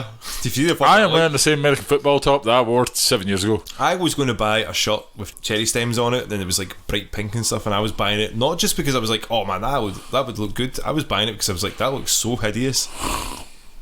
And that was it in the sentence. I was just so hideous. I was like, why are you buying it? You're like, because it's funny. Like, but why are you going to be wearing it? You worked with Simon Lomax at some stage, you know what I mean? We did see some Lomax shirts. Lomax shirts, yeah. Oh, that's the brand I would call it. Lomax. Miranda Priestley introducing Lomax. Turn your shirts to the max. To the Lomax. That's fucking shit, by the way. Simon, shut up. I feel like we haven't slagged Hugh and Hamish enough in this podcast from not being here. Oh, okay. Get your joke book out. Go. Nothing, just like their presence. There we are. Okay, I like that one. Okay. I don't know, man. I want to go super mean, right? But in my head, I'm like, one's got no and then one's just making fun of so I just feel bad. Like, see, now you brought that in the conversation. We can't make jokes now, Jason. There's your podcast title. We can't make fun of that. I'm just glad now that cinemas have opened back up, so we can start going back to cinemas to see movies. Mortal Kombat, Godzilla vs Kong, all the ones that movie Jason production hasn't accidentally spoiled for me, so it's all good. What have I accidentally spoiled for you? Godzilla vs Kong. Oh yeah, Mechagodzilla. Don't say. It's not a spoiler, right? Everyone knows Mecha's in it. No. Can we mute Jason? Yeah. There is a robot and his name is Godzilla. Stop it! I don't know what he does though. He might just turn up and go beep beep beep beep beep. Beep, beep, beep, beep. I don't actually know what happens. Segue into the news right there. It was Rory that told me, and I was like, oh, that must not be a spoiler if Rory's told me. And I came back and I told Dom. Rory's all about the fucking. He's like, oh yeah, Mechagodzilla's in it. I'm like, oh cool, man. And I told Dom, I was like, oh, Mechagodzilla's in it. He's like, what? That's a spoiler? I'm like, is it? Like, I never watched the trailer. Like, I thought it was just in the trailer. Okay. Right. Are we still slagging Hugh and Hamish? Yeah, we'll slag you and Hamish a wee bit more. I think we should pour one out for our invisible co-hosts who are not here today. Shall we do a little shot in their honour? Yes. Yeah, we've got some shots here. Let's do it. Do you know what's crazy? Like, this is the first time that I've drank before in streams. I've drank before in the podcast, but it's like the Not very Bible of you. Not very Bible. And they're not here. Hey, the one time though you're drinking and Hamish isn't here, Exactly. I think that's a sign, mate. I think that's a sign. Because he's scared of you because you would outdrink him. We made a it's a giant jug of cocktails, Hamish. We have beers, we have bottles of sours. This night With cider. was made for you. Was made for you, mate, and you're not here because you have to go fucking wake up some rabbits in the morning. Cheers. Cheers. Yeah. Should we just couldn't handle his bows for last night? You know what I Do mean? you know that's the reason why Hugh's not here? Hugh's a quitter. It's Cheers, because pal. I'm here and Do you intimidate him? I think so. I think you do. so. See, after you slapped him across the face that one time, I think he's just really intimidated by you. Oh man, that was amazing. For clarity, 2, 4. I didn't just come up to Hugh and slap him. She did. It was amazing. I was That's asserting dominance, but then straight afterwards he was like, "Joe, come to my wedding. You're pretty cool." I was like, "Oh, it's like the first time I met you." Did he invite you to his wedding? That's never happening. Why tell did something Sinead that. happen? Well, like, man, but we're 10 years from getting engaged. There is no plan of a wedding. There is no plan of a wedding. Sinead might listen to this. Don't say the mean things like that. It's not Well, mean. listen, It's we're not in mean. COVID She's times. involved in this. We're in She's, COVID times. No one is planning weddings just now. I've got a wedding next month. Well then, Hugh, why? Where Set is the a wedding? date. Hugh? Let's turn it to Dad and Mum. When's the kids coming, Hugh? When am I going to be Uncle Jay? When am I going to be Uncle Jay, Hugh? When am I going to be Best Man Jay? Come on, Best Hugh. man, Jay. Best Man Jay. Come on, Hugh. I'm Pull a finger out. best Angie. That part is taken. I'm That's afraid. taken. Oh, When do I get to throw cake in Dom's face again while he wears a kilt? Come on, Hugh. I'll bet running away this time, mate. And I'm faster. Just Oh, for that's right. Shit, I better get in the shape. Oh no, listen. That's one positive about COVID. Like Dom, you can just have a face shield, See, Cake shield. a cake cake shield. Jason shield. You see Jason coming towards you, like hurtling towards you with a. I got a big sigh. Aye. Put like a welder's helmet on the top of me. Here he comes again. So, guys, we'll jump into the news. There's not much to talk about because a lot of news has happened. Well, Lady D is still hot. she's still hot. She's still riding that trending bar on Twitter. Rory hasn't Oh, left do you the know house who in has 15 been? days. Do you know who has been around? Sexy Samsung Samantha. Yeah, Samsung Sam. Oh, What? So this was something that Anji had sent over to me. I was like, wait, that's an old Samsung mascot. Sam, like, that Oh, never got really? used. Yeah, she never got used. They showed her off, like, for, I think it was like the S, because it was when I joined the phone company I was with, and they were like saying it was, oh, here's the new mascot that's going to be doing it was like an New phone? AI like Avatar. assistant. Yeah, avatar. Oh, was it Bixby? No, her name was Sam for Samsung, and she was just showing off all the latest gadgets from Samsung, like the TV, fridge freezers, flip phones, all the stuff like But that. she was quite attractive. Yeah, a lot of Oh, is it people- like that Japanese Sega mascot that's like... yeah, like very Put it this digital. way: when you put Samsung Samantha into Google and you have certain settings turned on / off, one of the suggestions that comes up is Rule 34. What's that? You don't know what Rule 34 is. You know what Rule You know 34 what is. Rule 34 is. No, I don't. It's Rule 34. Do you want to tell him or will I? Anything that's on the internet can be immediately sexualized. Yeah. Oh, man, that's... Because Rule fine. 36 is like anything that's a guy can be a girl, or girl can be a guy. I can't Or remember. furries. I Well, don't know. I don't Mate, know. So that's- furries that's are a- weird. I'd feel weird about masturbating to that, to be honest. I'm not supposed to masturbate. I thought that was Rule 34. You're not? I thought that was what Rule Damn. 34 was about. No, A it's big like, enemy eyes. I was on a Samsung. It was fine. I was helping her get to college. Oh. like Tammy. I'd sign up to Sam's Not OnlyFans. at all like Demi. Demi couldn't be sexualized. Rule 34. Does she have OnlyFans? I wonder if there's a no. Actually, let's not go down that rabbit hole. We're not going to Let's that. not Let's get do into that. the news. We'll stay to the news. But yeah, she Jason has was, subscribed to Samsung Sam's OnlyFans. so we're thinking that that Samsung's put that out there at the moment because they're desperate for parts of their phones to come back. So they're doing big recalls. So I think they've You may have accidentally went, here's a wee avatar we haven't used, and people have just taken to her. It's the same like... Well, it was trending a few days ago. Yeah. So I thought it was a new thing. Are Completely. they actually dying for old phones back? At the moment, yeah. Why? The chips that are in them need it because of low supplies because no one's making them. Pre-exploded phones. Oh, Maybe like a wee S8, mate. Oh no, that's gone. See, if you would have left me with that, I would. He's like, there's any use for this, Dom, and I had to clear it and I get rid of it. And apparently, it's worth money now. Not worth that much money, man. No. Nah, that's beyond repair. That was like that guy that came into the shop once. He was like, "Here, mate, do you think you could fix this phone?" And it was bent. I was like, "What happened?" So I ran over it with my car. I'm like, "At what fucking speed? 30?" He was like, "No, I just reversed over it and then went forward and reversed over it again because I couldn't find my phone." Were you trying to break it? Sounds like he was trying to break it. That's what I said to him. And he's like, The Chinese are listening to me. Can I get this? Can I get this fixed? I went, I don't think I can fit it in my box, mate. Bye. You should have said, no bother, mate, and just had like a wee phone funeral for it. A wee Viking funeral for it. I'll just shoot it up. I know. It's like, You tried to like send it away in the box, it doesn't fit, so you just like bend it again and break it in half. Put it in two bits. Yeah, like a Kit Kat. Yeah, it'll fit now. I mean, I could fix that and just walk over to the bin, look at him dead in the eye, and just drop that shit. it's with God now. Or take it outside and run over it with your car again, and then it like completely straightens it out. There we are. That's a fixer. The only thing that's more trash than this phone, sir, is you. Fucking hell. See you later. So there's See, my phone company wouldn't speak to customers like that. You can't get internet signal in your house, Anji. Shut the fuck up. So on to proper news. Well, not that wasn't news. That was interesting. That was my contribution with Sexy Samantha. Sexy You may Sam. continue.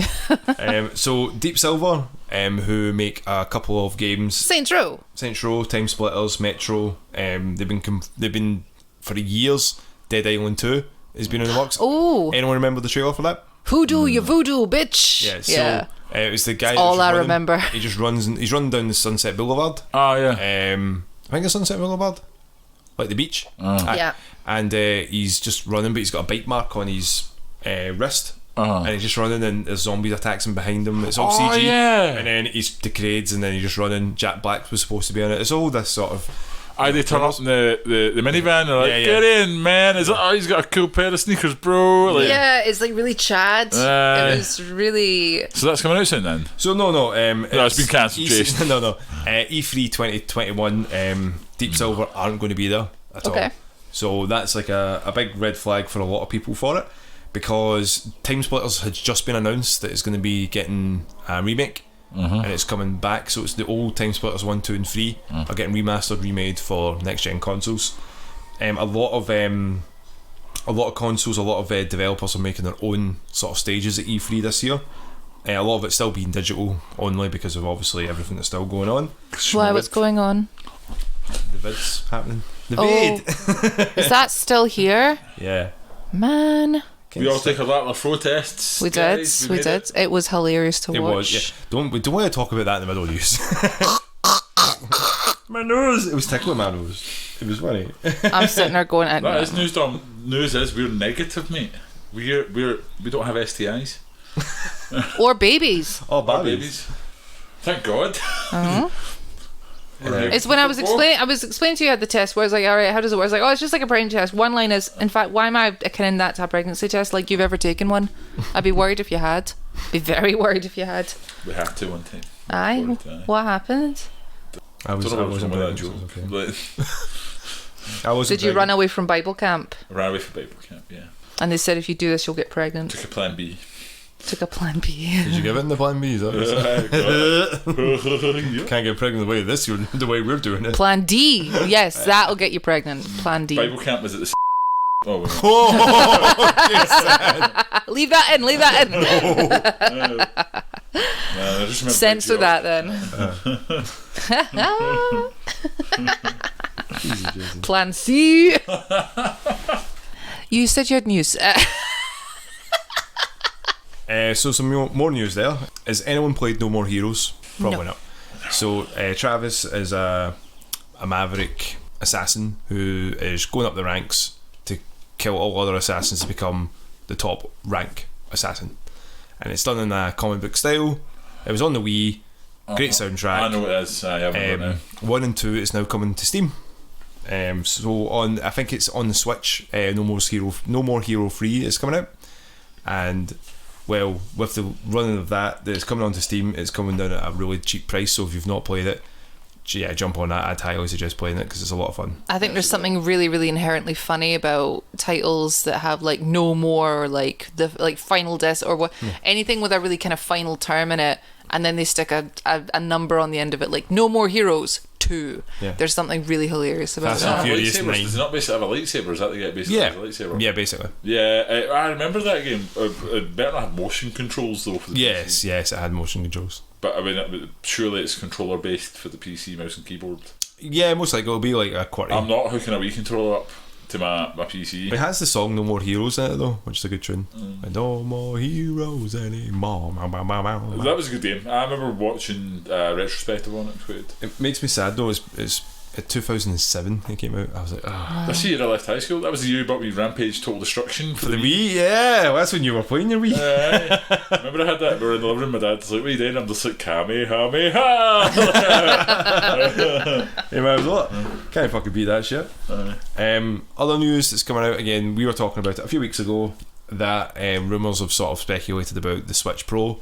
It's been going, like, it's basically went nuts. I've said to the boys months ago that it's probably going to happen.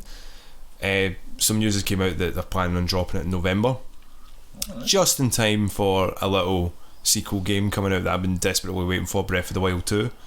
Probably have a name by then. Hopefully it's not going to be called Breath of the Wild 2, because that would be kind of shit. I would hate it to be called that. Unless it's called High Rules, and I'll be like, right, no, fucking just take me off this planet. I don't want that. Can you imagine playing a game called Zelda High Rules? High Rule High. Oh no, they're all back. Ganondorf's fucking JFK again. Hey, you Zelda, you get over here. I just think they should take every single franchise and just do a high version of it, like Clone High. I'd watch two of them. So, and just so you know, Dom's going to be about £400 short of doing anything come November. Listen, I'm going to prepare, like, I'm going to put him in his wee nest, like the Blue Peter tortoise, and just let him play Breath of the Wild 2, and I'll wake him up when spring comes around. I'll be like, Tom. Wake me up that way. Just a wee speech bubble, like, hey, listen. Like Navi. Listen. The other news that's came out as well, that God of War Ragnarok and Gran Turismo 7 are both coming out for the PS4 and PS5. Right, so when you get Gran Turismo for the PS5, I thought you were going to say each other. I thought you were going to say you're doing a crossover, and I got really excited. Oh my god, that'd be amazing. Imagine Kratos driving about a fucking it's a boy. That'd be amazing. I would love to see it, like Ragnarok's happening. Ragnarok is happening in God of War. Could Sortus come and just be like, Yeah, Led Zeppelin playing. Well, we don't know what's happened with it. All we know, it has been delayed, unfortunately. It was supposed to be out at the end of this year. Probably Santa Monica studios are probably having a bit more issues with COVID than they sort of realised. A lot of studios we're going to really be see for the tail end of this year and the middle of next year. This is when we're going to see like the big issues with games, unless they're indie development ones, where they're all doing them themselves. This is where we're going to see the most problematics. So Horizon will be fine, the sequel to that. Maybe Nintendo stuff will be okay, because they're quite hard working anyway when it comes to crunch and fidelity and everything being brushed up. When it comes to Sony, I'm not too sure. They've never been really under a constraint, or like, you know, they're kind of stuck on these limitations. But I think because they know a lot of their games are going to have a big hype train, it's like they'll wait. They will wait. Yeah, they'll wait until we're ready. Bought those PS5s and Xbox One X's and fuck alls came out for it. Yeah. Well, again, that's what the problem is. We've been feeling that already. Like, again, a lot of the games have just been upscaled, which is not too bad. I mean, the next week or so, Final Fantasy VII Remake's going to get their upscale from PS4 to PS5 for free if you've already bought the game. A lot of games should be doing that if they can do. What's about FIFA 22, mate? And just be sad that I spent the money on it. Don't worry, just get Hugh about it. Absolutely, man. They bought the PS5s, right, and I've literally contributed zero to it, and I've got every game I wanted, and I've not paid a penny, and I just feel bad. Like, He's such an asshole, man. See, when you Such see an us asshole. playing FIFA on the PS5 like a couple months after it came out, and like, the whole world couldn't get one, and I'm just like, I didn't even pay a penny for any of this. Like, I probably should feel really bad about this. Tom's like, buying a second controller so I could beat him at FIFA. It's basically so you could play Crash Bandicoot, like the Aye, Crash Team Racing. It was- I whipped you at Crash Team Racing. He did. Fucking never played the game before in his life, and he's fucking just. I'm So like, if this is winner stays on, hi Jason, we'll do that. We'll do that. Bring it on, Angie. Bring it on. Oh, don't touch me, loser. oh shit! Oh shit! Them be fighting words. Right. I Maybe still have it. Angela's. My wee gauntlet on the ground is getting dusty for Sinead to pick up. I know Sinead needs to pick. Are you calling her out right now on this podcast? I've been calling her out every night when I go to bed. I just scream, Sinead, And fall you asleep. pussy, come out and fight me. And then pass out. Yeah. Knowing that I've done what I need to do for the day. We need to clip I have a this. little notepad that it's just that list. It's just call out Sinead. Day one was throw down the gauntlet. My to-do list for today. Sinead. They clip this and just send her that part. Like, Sinead, get a fucking grip, play me. Sinead, get a fucking grip. I think she's scared. You think she's scared? Scared. She's scared. We need She's box scared. office this shit, man. These go on like, was that streaming site, Zim or something? Zam, the one with the boxing. Yeah. Get them two on it, playing Crash Team Racing. Yeah, that'd be fun. It'll be Yeah, there wasn't. it'll be a pay-per-view. Ah, nice. I like that. So, big news for you, Jason. You love Sonic. You got that Sonic tattoo. Oh, you yeah. got to go fast. I gotta go fast. The Sonic released their 30-year anniversary. 30 years. We've had this little blue hedgehog run about. God, the fucking I can remember playing Sonic the Hedgehog on the Sega Mega Drive or Sega Genesis, as it would call. Otherwise, I don't understand why they call it Genesis. That they are re-releasing Sonic Colors everywhere, and that game is fucking great. It was released on the Wii exclusive. No one played it because it was only on the Wii. Nintendo and Sega had this deal where they had like a bunch of Sonic games that were good, but they only released the really shit ones like Sonic Unleashed. And you're like, you want to fucking run More about like some- Sonic Unreleashed. Oh, more was that said by Sean Connery? That unreleased Trying to be. I don't know. that was good. I like that though. Sonic 4 frames. Like, Sonic 4 frames. Fuck you, Jason. Sonic leashed. Oh. Leash him to the wall. Keep him there. Bad Sonic. this game has been capped at 1 FPS. Like, Get it. Do you have a Sonic tattoo? I don't have any tattoos, but that would be the one tattoo. I'd No, probably he shoot. has. Sorry, he does. He has Ugandan knuckles on Oh, his mate. ass cheek. Oh mate, Ugandan knuckles, man. That was a year. Because Kev would always speak to his missus like that, and she was from Kenya. It was really like She Kev. still is from Kenya. Well, She's from Kenya. Is that all the news? So that's all the news, guys. How are we all feeling about the podcast then? Because it's going to be coming to a little bit of a close now. Why? Aw, I want to make fun of Hugh and Hamish more. Well, go ahead. The floor is yours. The floor is mine. Oh man, I'm on the spot now. Do you think Hugh didn't come because we invited the bear? Do you know what? See that bear in the kitchen that's just eating crisps? Yeah, he's sitting there all quietly. You haven't really heard him. Like, his name's Excalibur Why? because we found him in the forest and he was beside a stone Okay. and we just pulled him away from it. He's looking for a pick in the basket. Looking for Hugh. Looking for Hugh. We were saying, like, we've got this guy, you've got to meet him. He's a big fan. But yeah, like, he's really gutted.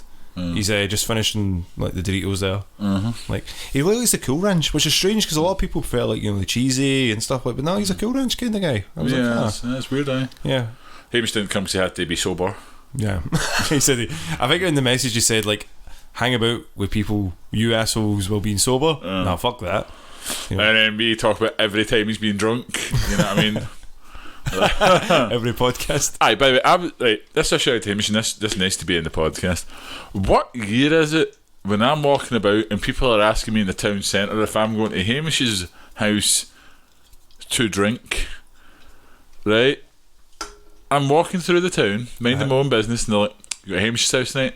And I'm like, "Is it 2008? Is it 2008? Or we went back in time and we're now going to Hamish's house to drink beer again?" But Is it 2008? Did I step back in time? I swear to God, it was the who's who of going nowhere that was at this house. Just a who's who. A who's who? A who's who of why. A who's who of why? Just why. Jason, do you have anything you're looking forward to next week? I'm going to safari tomorrow, actually. Hey. I'm going to safari. I am taking my girlfriend and her lovely 6-year-old daughter to go make fun of penguins. Why would you make fun of penguins? Don't know, man, because they're like how to be in the They're North like, Pole. they're like, and they're like Perth. chickens of the sea, mate. I know. No, they're the police of the sea. Have you seen them? The butlers of the sea.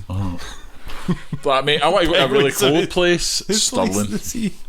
You have to go where, sorry? And the penguins are like, oh man, I want to really go north so I can make love. And he's like, no mate, you're in Stirling. Right, the lions are confused. They're like, mate, I was in fucking South Africa and I was pissing down with rain and somebody's bringing me an Aldi steak every couple of hours. It's going to be sad. But I'm paying like 30 quid. You need to book slots now. You can only go for like 3 hours and stuff. Right? Yeah. But it'd be interesting. It'd be her first time going to safari, so That's cute. get to do that. She want that. I get to do that, and then I'm working back to work next week. So Have I told you the penguin story? there's a penguin story. That involved the zoo and it made the papers. I dear. think I've told you this. You've told me this, but for our listeners and for Jason. It was the details, the fine details are sketchy, but I might get the ages of the kids involved wrong, but basically this was told to me. It was it did make the papers. This was told to me through like my mum who used to work. Like, you know, this was told via her, so it was like her pal, I think. And it was like a mum and a dad, and they were from Aberdeen. Mm-hmm. And they travelled down to Edinburgh Zoo. This was years and years ago. I will, after this podcast is wrapped, I will message my mum or try and find the story or something. But they had I believe they had two boys, like let's say they were like 10 and 12. They were like, you know, kids. And they travelled down to Edinburgh Zoo. And these kids were like rowdy, they were quite like naughty, but mischievous, all this stuff. And the car ride there was, you know, a bit of a hoopla with the two boys in the back. Go to the zoo, see the penguin parade, everything. They're travelling back to Aberdeen from Edinburgh. The kids are silent. The kids are silent in the back seat to the point, and you know, I don't have children, but I understand that when your kids are quiet, then that's when you need to be more concerned than ever. So they go, we don't know if something's happened, but if you tell us, we're not going to get mad. I'm ad-libbing a bit here, but you know, you're very quiet. What's going on there? So they went into their backpack. They unzipped the backpack, and inside was a penguin. What? There was a penguin. They stole a penguin. They stole a penguin from the zoo. Apparently they nabbed it during the penguin parade. And they just fucked this penguin into their bag and didn't tell anyone. Oh my god! I would have kept it, man. Huh? Imagine having a pet penguin. Oh man, I'd call mine. But they had to phone. They had to phone the zoo and say, "Hey, my kid stole a penguin." Penguin. What'd you call your penguin? Sorry. Sir Fisher. Okay. Have you seen that horrifying picture of inside the penguin's mouth? Yes. And it's all Yeah. with teeth. Yeah. That's quite scary, man. Yeah, you wouldn't want that, like, you know, near you. Sucking my dick, like. Jesus. Jason, that's not the bird you want me sucking. This is the bird. But yeah, you did say that they were like they kept him in the bathtub and stuff like that. I think they kept him in the bath. Yeah. I mean, what? And they were like, you know, the penguin's been really quiet, and the woman at the desk is like, oh, probably because it thinks it's like close to its mum because it's dark and warm and stuff. So yeah, they had to drive all the way back and give the penguin back that they stole from the zoo. Could you imagine walking down the street and you had a penguin on a leash? That'd be fucking sweet, man. Yeah, I was wondering like how the zoo didn't actually clock onto that the penguin was missing. They must have so many penguins. I doubt that they do. They probably have them chipped, and if they probably found out, it was like, oh wait a minute, but the fuck is Red 5? Red 5. Do you know what happened? Like, they didn't have as good a registration system as that uni that you went to that you ran out of. Maybe if they had one of those Reggie systems and the penguins. The penguin's just like, I've got to go, man. I've seen like this one penguin having a shorter fin than the other. I was fucking They call him Doomfin. Finale. Big Doomfin. Fin. Big Doomfin. Fucking Doomfin over there. Oh. Big Doomfin. Angie, Yes. have you got anything you're looking forward to this week coming? I'm gonna steal penguins from the zoo. Fuck yeah. Sorry, we're gonna steal penguins from the zoo. If we do actually, get arrested for stealing penguins, this isn't. Be sure to buy the paper because it'll be fucking funny. Yeah, check it. I wanted to steal a panda bear. I had a whole plan about stealing a panda bear. I had this literal plan. I was like, Stephen was going to fund it when he got that $100,000 inheritance from his mad gran, right? I was going to like build an enclosure. And I was going to keep this wee fucking panda bear. And it was going to be the cutest wee thing ever. And then I remember that they're actually pure dangerous. Yeah. I was like, I'll just hug it and take it out, man. It'll be great.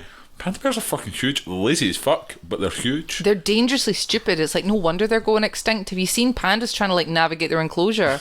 They're not bright. They're very drunk, aren't they? They're like little toddlers. Somebody has to come every like hour and give it like bamboo, or the thing will fucking die. They're not even shagging anymore. That's why they're dying out. They're just like, fuck it, mate. Somebody's going to come to me with bamboo, and I'm just going to sit here. Was that a female? Is she getting my bamboo? I'm not fucking her, man. That's what happened to that wee China one that was in Edinburgh Zoo. Yeah. I hear that's the minutes that were taken from the enclosure. I can Scottish accent and everything. I can remember going up to Edinburgh Zoo when they had the pandas there. I remember at the time it was like, they're expecting that the panda's pregnant, and they went, right, awesome. So we all went up, and I'm like, the panda's not coming out, and they're like, we can't actually, due to the circumstances, we don't want to stress out the panda and that, so you can't see the pandas today. I went, I fucking drove all the way out here to see your panda. That was fucking shite. There's a poster with a panda on it. I want to see him. I want to see him. Look at him. He's sitting there all happy. Dom aggressively pointing to a big picture of a panda. I have to agree with Dom, man. I paid 30 quid, right? I once went there on a date with a lassie, right? And it didn't last very long. She unravelled a £10 note that looked like a straw. I'm not saying any more, and that was the end of the meeting. Well, obviously she was just having that for a soda, Jason. Of course, aye. But I paid like 30 quid. It's for the gift shop. To go to Edinburgh Zoo and like ice creams and shit. And I was like, what is this fucking panda? Wasn't bothered about the date, by the way, right? Wasn't bothered about the date at all. Just wanted to see the goddamn panda. I walked in, panda was fucking sleeping in its enclosure. I was like, why not just have a fucking window of the thing sleeping in the enclosure? Just a one-way mirror. Yeah. Right? Just so I could see the fucking thing. It's the only reason why I'm here. I don't give a shit about the man fucking emperor penguins. I don't give a shit about anything else. Man, there was one really sad. No, that was in Japan. There was like, did I tell you about the time I went to the zoo in Japan, and there was like just like one sad of each animal? No. Oh my god, it was really weird. But it was. They obviously they must have. This zoo must have not a lot of money. But they that's took even worse. They took animals, but they fed them. Like, they were taking to care each of other. Is that why there was only one of each animal? But honestly, man, I seen this. The reverse Noah arc. This mad. Oh man, there's a video on my phone, and it's literally just this pure raging fucking monkey, just pure like sitting there, just like looked like it just like smoked its last cigarette, just pure. I fucking hate my life. And then in the next cage, it was like 100 screaming wee chimp bastards, right? And they were going fucking tonto, right? Were they going bananas? This monkey was just sitting there, just like, if I could kill myself right now, I fucking would. That's a lovely story, Jason. Right, I've got a video of this, right? It's literally just this monkey, just pure fucking hell, man. It started as all these monkeys just pure beating the shit out of each other, and Rory's just pure dying. Literally just this monkey just pure, I fucking hate everyone. So, like, see with the panda in Edinburgh, after all that, we made that big song and dance for. Didn't get to see the panda. We turned out, like, what was it, a couple of weeks later, that the panda wasn't actually pregnant. It just realised if it pretended to be, it would get more fucking food. And I was so fucking angry. I was like, I spent good money to see that panda, and the fat bitch didn't even come. Nah, but did you see the red panda though? Mad red panda. Yeah, red panda. They're fucking cool, man. They're They fucking awesome. Fly about, man, like we flying squirrels. They're cool. Pandas are awesome. Red pandas. Red pandas are awesome. They're the chickens of the sea. What?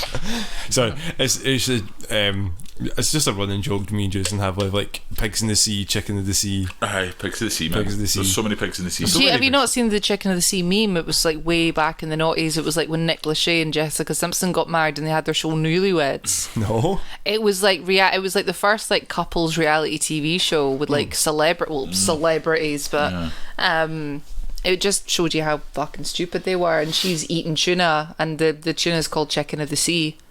And she's like, this chicken tastes like tuna. No.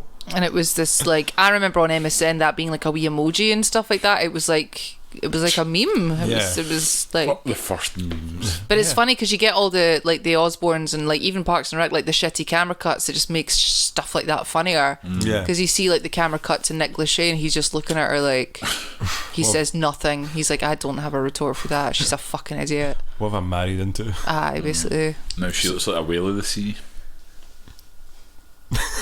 What? Jessica Simpson, man, she doesn't look good these days, man. All right. Oh, okay. Fucking hell, Jason. She ate too much tuna. Angie. Yes. Well, She thought she was eating fucking tuna. Jason, shut up. Your week's done. Fried chicken of the sea.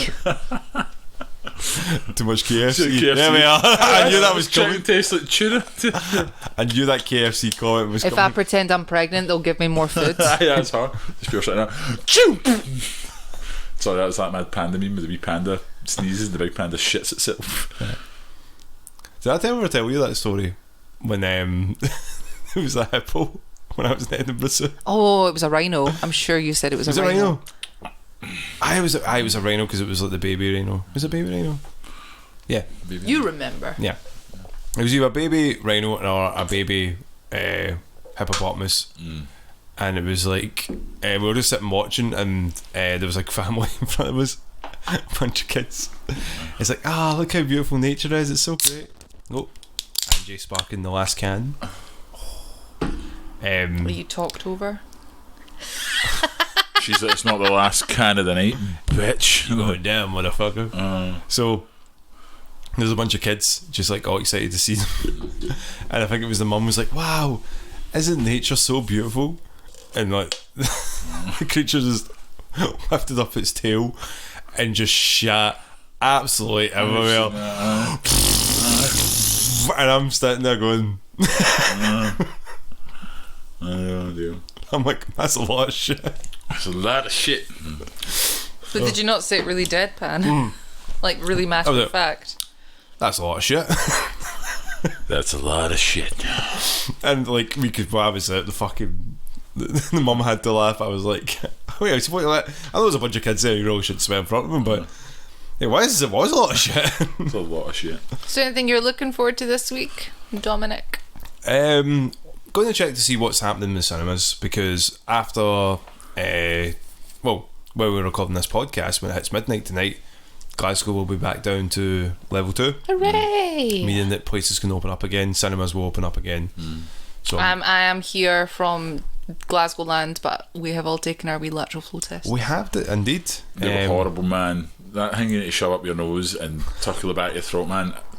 Women, I had Dom women on my everywhere, left I'm so and Jason proud. on my right, and I'm watching these two chuckle fucks do a swab test with no mirrors. I'm like, it might help, and it's like, no, I can do it myself. We are men. We are chuckle fuck men. Giggling, gagging, just This- hilarious. this And is- I called you babies. And we cried all the way home. This is a shout out to all women. We thank you for your service. We don't know how the fuck he's doing it. This is another shout out to all women. We thank you for your cervix. And your mouth and shit, man. I don't know how you do it, man. I put that wee stick in my mouth, man. I nearly fucking waited, man. Nearly waited. Alright? How do you do it? Is it just years of fucking daddy issues? I don't get it, like. Jason. Thank you. Sorry, you lost me at thank you for your mouse. I quite like thank you for your cervix. That was funny. You like that? That was funny, yeah. I don't get My it, that cervix is not for sale, sir. Thank you for your mouse. Aye, It's so but good. how the fuck, like, I've seen some shit in my time. Right? Honestly, How? like it was very, very, very peculiar to do that. Like I've had like could not be issues gay. with my tonsils like when I was younger, so I knew exactly where they were, but that bit in the nose, and well, you know, people with the podcast world know how big my nose is. You know, as Hamish famously said, I'm 70% nose. That was so funny. That was so funny. And I was walking through the West End listening to that podcast, like alone, and hearing that with headphones in, and just creasing in front of Kelvin Grove Art Museum to that, because it was it was very funny. Very funny. that was the first sort of any COVID test that we've been doing anyway, and it was at least you know it's done. Because we stuck to the entire lockdown. We did it properly. We didn't need to take the test. There was no risk of COVID in this household at all. Not at all. Not at all.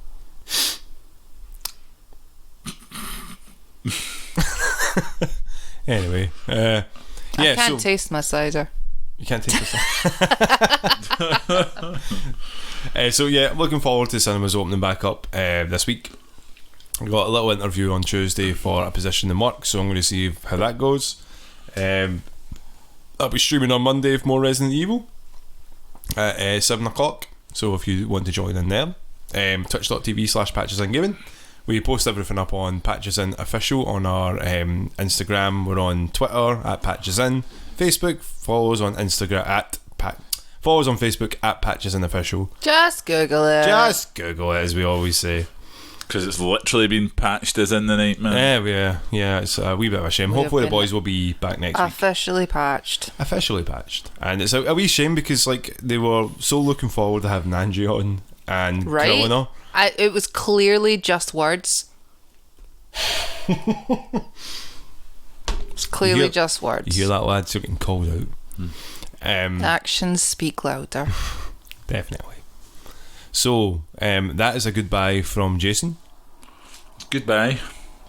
And that's a goodbye from Angie. Bye, guys. And that's a goodbye from me, Dom. Enjoy the rest of the evening, guys. Or evening. Enjoy the rest of your lives, motherfuckers.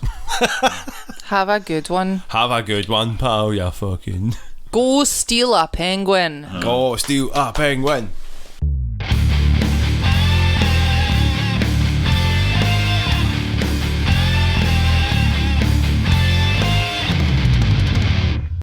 That's a shout out of Jamie Lee. Jamie Lee Ware.